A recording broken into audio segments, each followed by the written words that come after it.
Tim was also unable to join us today, but in person, but we will have him present up here virtually. And Tim is an area extension educator for Franklin and Benton County, and he's also part of Washington State University. Can you hear me all right? Yes, I can. Oh, perfect. And we can hear you. So that is great. Okay. Molly's going to come up and fix the screen here for a moment, and then we'll be ready to go.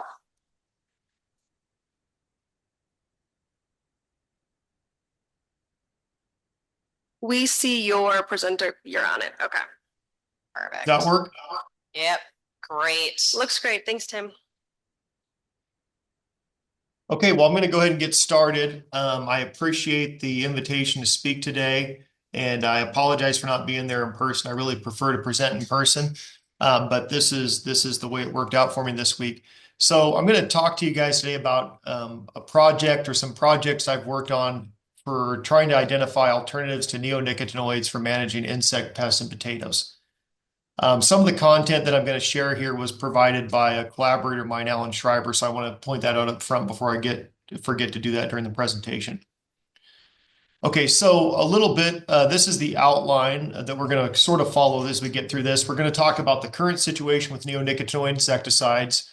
I'm going to talk about the attributes of neonicotinoids, a little bit about why they are currently in jeopardy, what we've done in the past to change, because we've definitely changed the way we manage insects and potatoes in the recent past. I want to talk about that. I'm going to talk about what we will do without neonics, and then the projects that we have underway. So I've got a pretty big outline and a pretty ambitious, looks like it's going forward on its own here.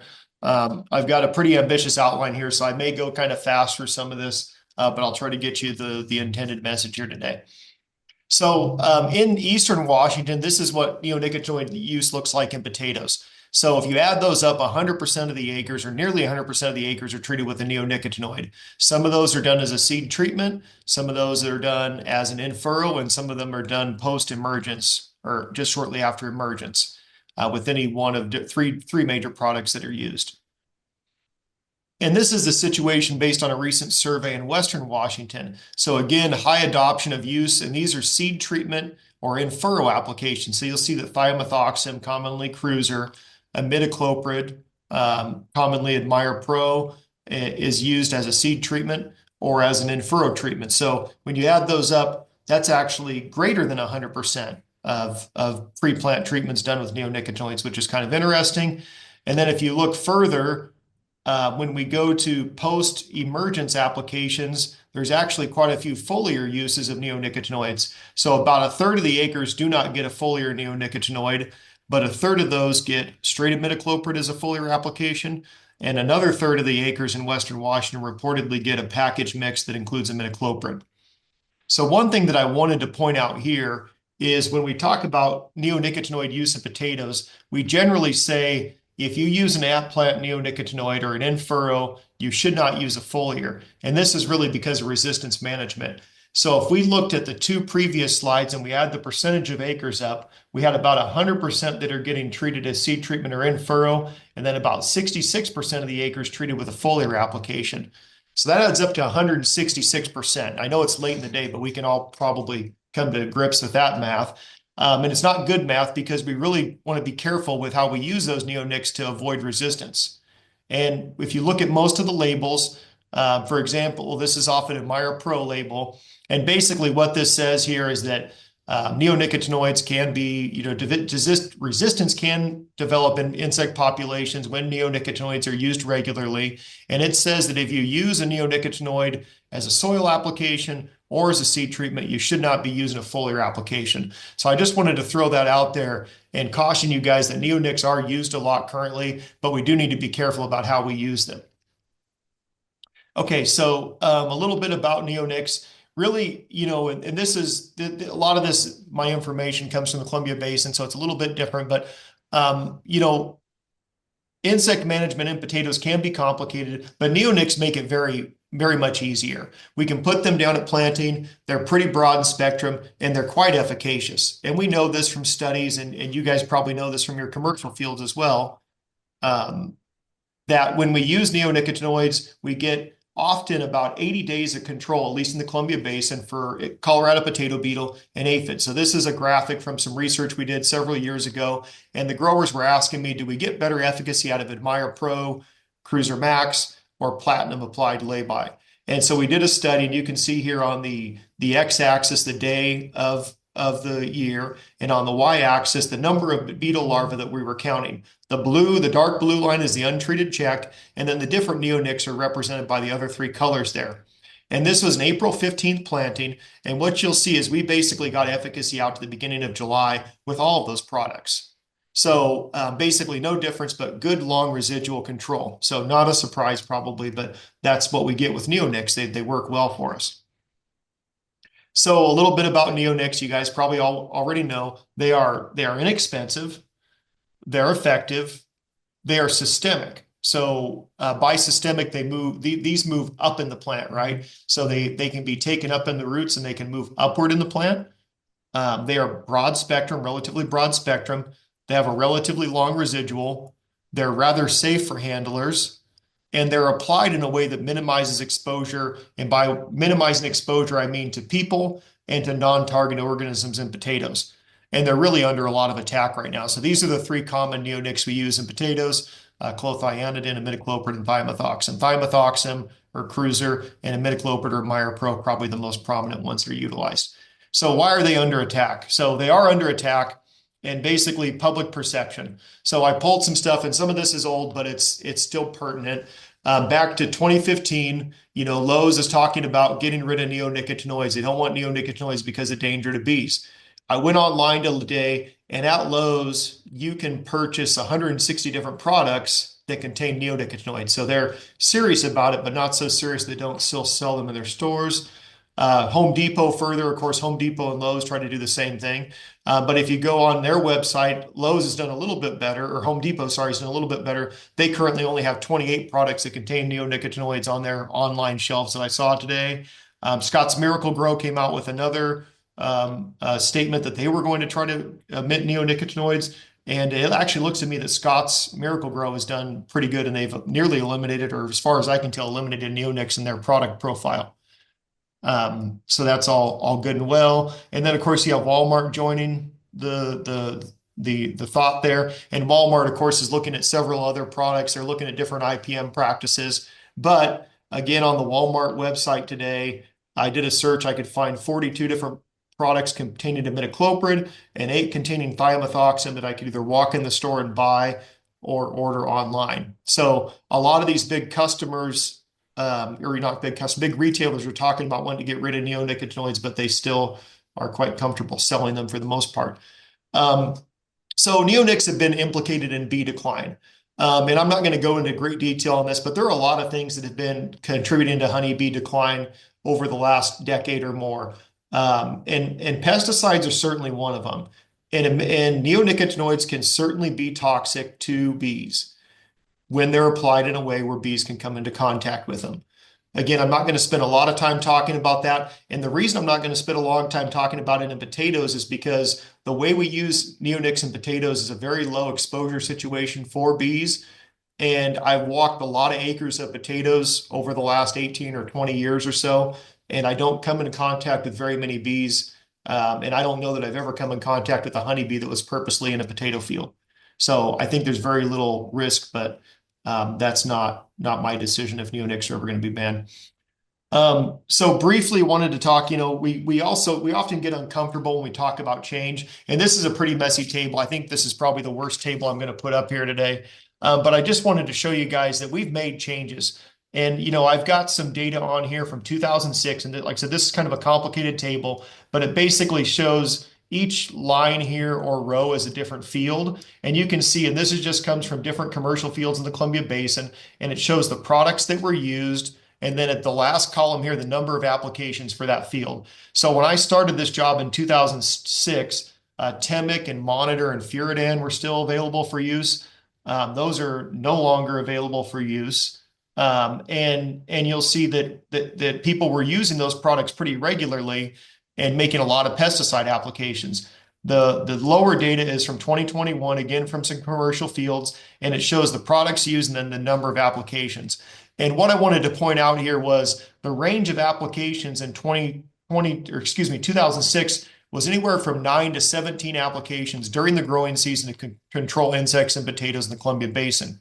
Shift forward to 2021, you'll see that neonics were used pretty commonly in 2006, but not in every field. In 2021, neonics are used in every field, and the average number of applications is down significantly, and the range is down as well. The minimum number of applications used was 2, and the maximum was 9. You'll say 9's a lot of applications, and it is, but it's a heck of a lot less than 17.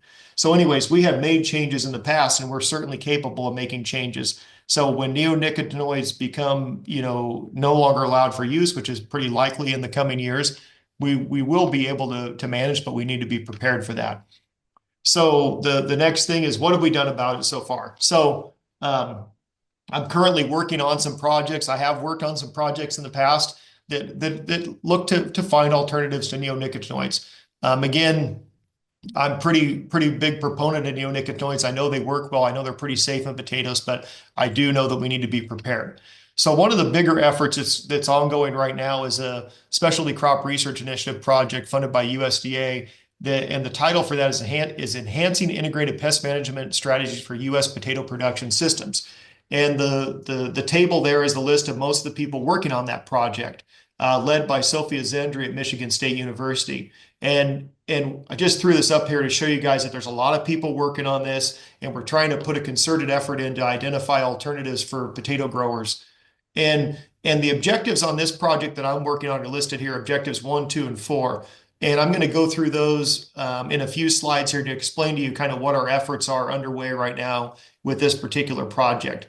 And just wanted to point out also that when I talk about an objective that I'm working on, there's typically 3 to 4 other people around the country that are completing the same objective in a different part of the country. So that's really useful because it gives us a lot of data points and gives us more confidence about what the information that we're developing, and then hopefully sharing with you guys to help you with your production systems. So objective 1A, develop and evaluate non-neonicotinoid pest management programs for production potatoes. So here, this is for, table stock or processing potatoes, and we're looking at, what alternatives we can use. And so there's just some examples of some programs that we're testing. So of course, whenever we do scientific experiments, we have a non-treated control. So you can see we have the different columns here represent applications for targeting Colorado potato beetle, leaf hoppers, and aphids, for example. So in our untreated control, there's no insecticides used. In our grower standard, or as the way things are, we have an app plant neonicotinoid, potentially using an insect growth regulator, following up with cyantraniliprole or pyrethroid, and then sulfoxaflor or transform. We also have no neonicotinoid programs, 2 different non-neonicotinoids programs.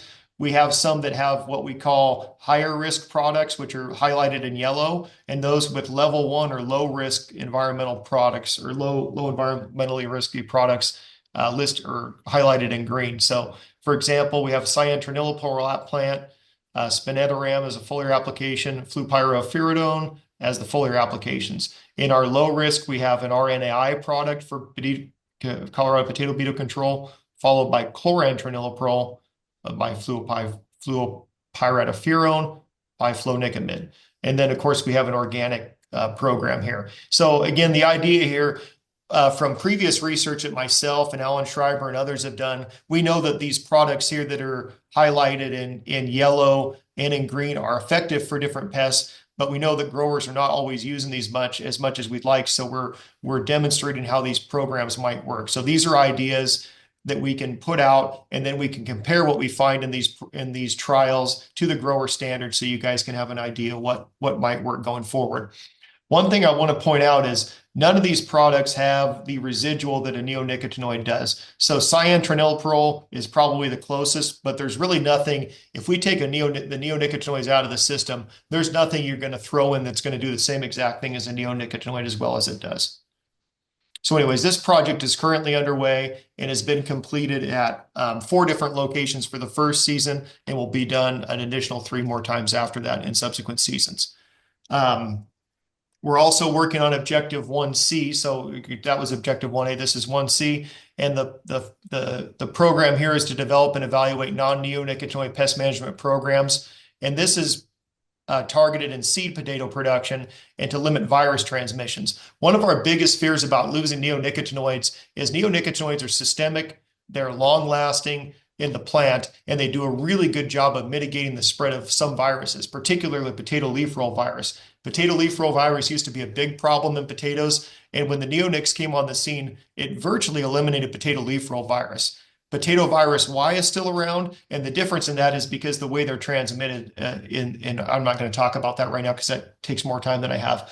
But our objective here was to determine to what extent the spread of PVY and potato leaf roll virus can be limited in potato seed crops without the use of neonicotinoid insecticides. We know that like neonics are used a lot in production potatoes, they're also used heavily as seed production. So we wanted to evaluate programs that we could put in place that were alternatives to neonicotinoids and see how that limited virus transmission in those seed potatoes.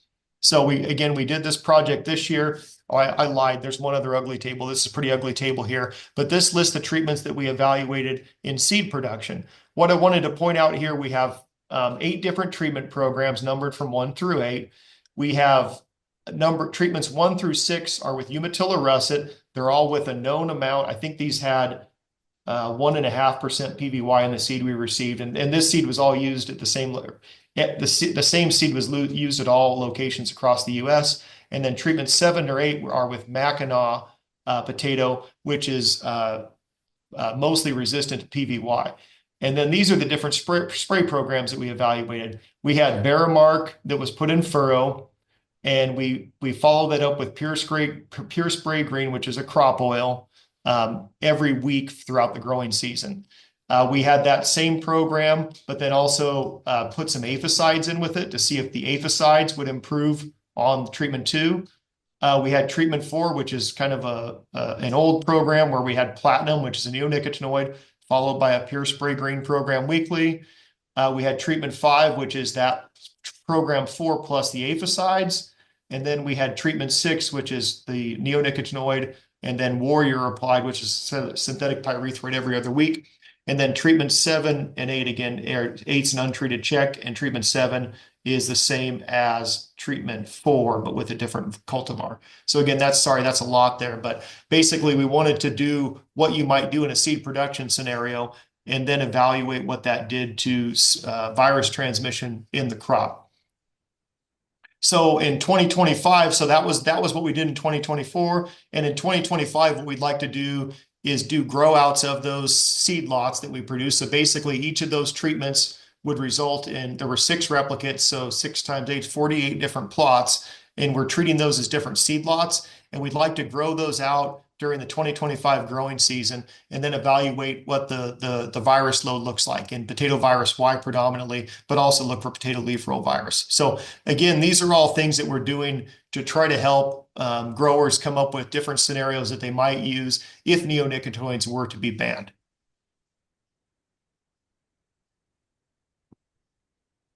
Okay, so objective 2 in this project was developing pest prediction and decision-making tools. So this is kind of a big piece. I'm going to talk through it pretty quickly because I don't have a ton of time left.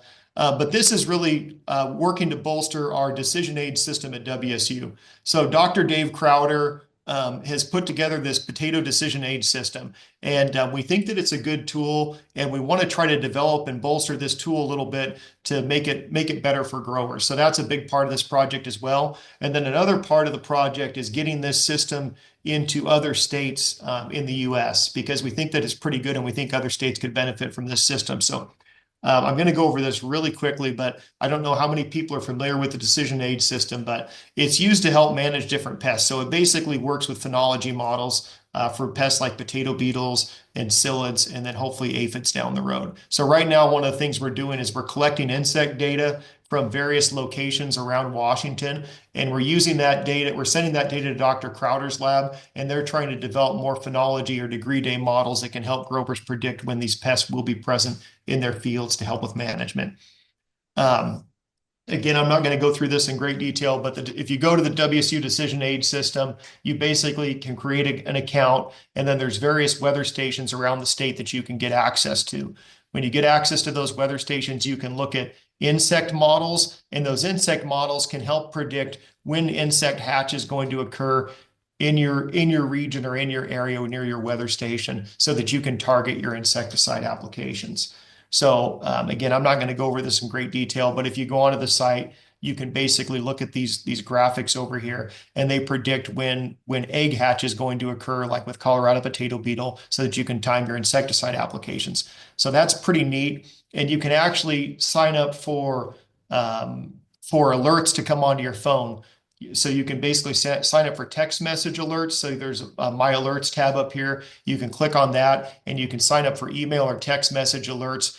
And you can select for the pest that you want alerts on from specific weather stations and how many days in advance of specific events you want. So like for Colorado potato beetle, we like to aim for insecticide applications to be done at 50% egg hatch. So you could select, if you wanted Colorado potato beetle, a specific weather station, you could pick 50% egg hatch, and you could tell the system you wanted a 10 or a 14, a 7, or I think a 3-day reminder. And it'll send you a text reminder that Colorado potato beetle is going to reach 50% egg hatch on, June 23rd or whatever the date is. So again, that can be useful to help you, remind you to go out and scout your field, and then also to time an insecticide application or be prepared to provide to make an application if you need to. So again, it kind of looks like this. I'm not going to spend a bunch of time going through this because I didn't leave myself enough time. But the other neat thing about this particular tool is when you decide you need to make an application, you can select if you're a conventional or organic grower. And then when you decide that an application needs to be made, you can click on the conventional button or the organic button. And what it'll do, it'll take you to a spray selection tool. And the spray selection tool will help you identify different products that are available to try to control that pest. So you basically select the crop stage, you select the pest, and then it'll drive you to a table that tells you what's available for use to control that pest. When it does that, so here we're targeting Colorado potato beetle, so it's going to list everything that's labeled for Colorado potato beetle, but then it's also going to list what other pests that those products control. And so this is kind of useful. It helps you narrow down your management options. And then when you decide you're going to pick a product, it'll give you more information on that specific product. Like the class of chemistry, it'll give you the effect on natural enemies, which is really useful. So you can see if you're going to be likely to kill natural enemies or not. And again, it gives you basic label information. Of course, you still have to consult a label if you're going to make an application, but it gives you the basic information that's on a label that might inform your decision. And these have general efficacy ratings.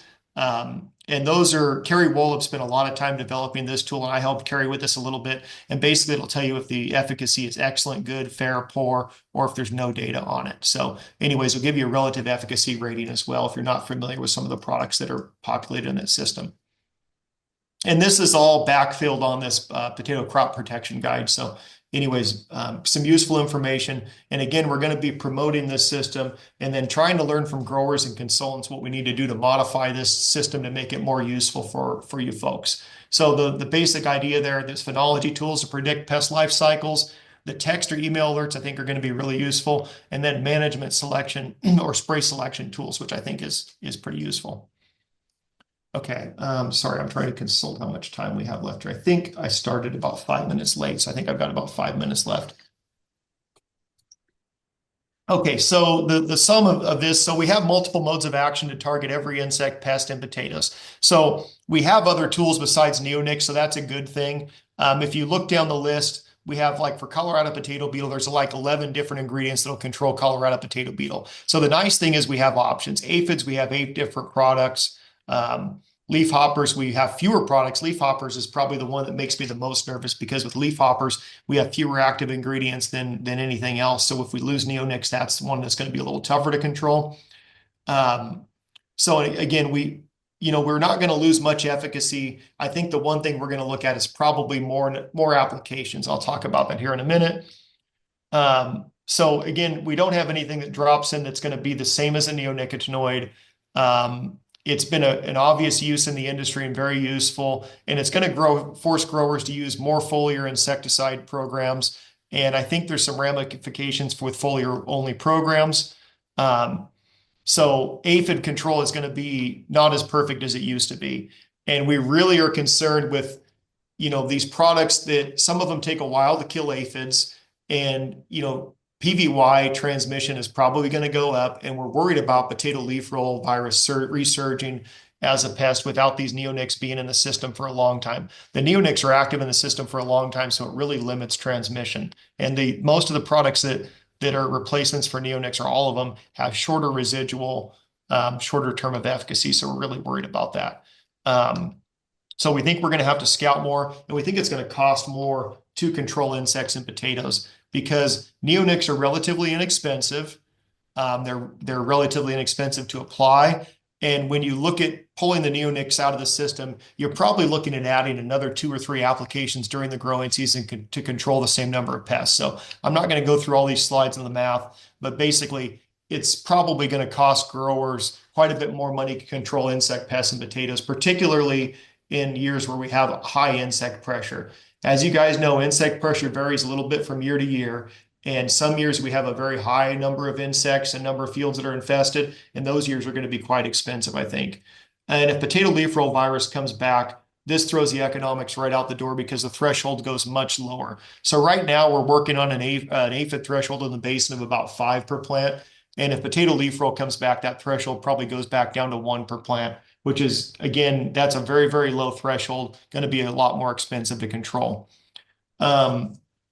Briefly, human health and environmental exposure. So again, we feel, as most of us potato entomologists, I think, feel that applying neonics to the seed or in furrow, basically there's very little to no exposure to the environment or applicators, very safe application.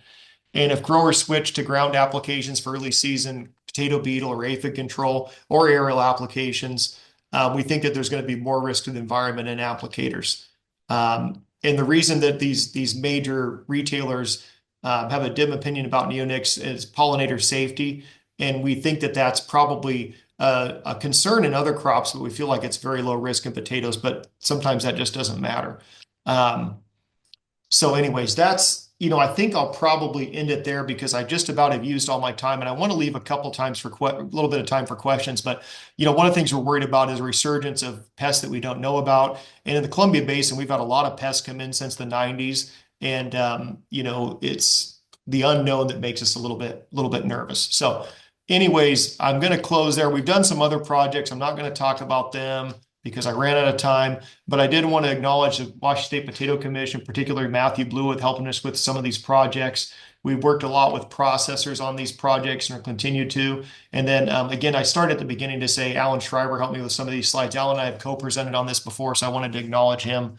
And then my collaborators on the other projects, particularly the USDA project, that's a big effort in our lab right now. So with that, I think I have a couple minutes for questions. I'll go Yes, ahead you and do. in the slideshow. Sorry about the speed presentation. Sometimes I put too many slides in and go really fast, so sorry about that. Hey, Tim, this is Matthew Blewett talking to you. Hey, Matthew. I got a couple questions for you. First off, in your seed potato treatments, you were using a neonic. Mm-hmm. Do you expect that if neonics are banned for conventional potato production, that they won't be banned for seed production? Boy, I would hope that there would be provisions for seed production, because if we could still use neonics in seed production, it would do a very good job at limiting the amount of virus we have in our production potatoes. It would be a very good tool for seed production. I'm trying to think of how to answer this appropriately without sounding like a jerk, but I don't have a lot of faith in regulators making a good decision that way. I feel like if neonics get banned, that it's going to be a broad sweeping ban. If you look right now, there's some restrictions in New York and Maine right now with neonics that are not really directed at agriculture, but that's not going to be far behind. And I just feel like that, I think that would be a wise thing for regulators to do, but I don't have faith that they're going to do it that way. Yeah. Another question is, I know you probably haven't experienced flea beetles very much in the Columbia Basin. Do you have any thoughts about a neonic replacement for flea beetles? Oh boy, that's a good question, Matthew. I don't know the answer to that, but Louis Nottingham is over there in Mount Vernon, And hopefully Louis has an idea on that. I don't know if Louis is in the audience or not. But maybe if he is, he could comment on that. I don't know, I don't have a good answer for that, Matthew. Sorry, I don't deal with that over here in the basin. Yeah, I appreciate that. Thank you, Tim. Yeah, thanks for the questions, Matthew. Any other questions? All right. Thank you so much, Tim. All right, thank you for your time today. Yeah. Last but not least, we have Alan Schreiber, and he is with the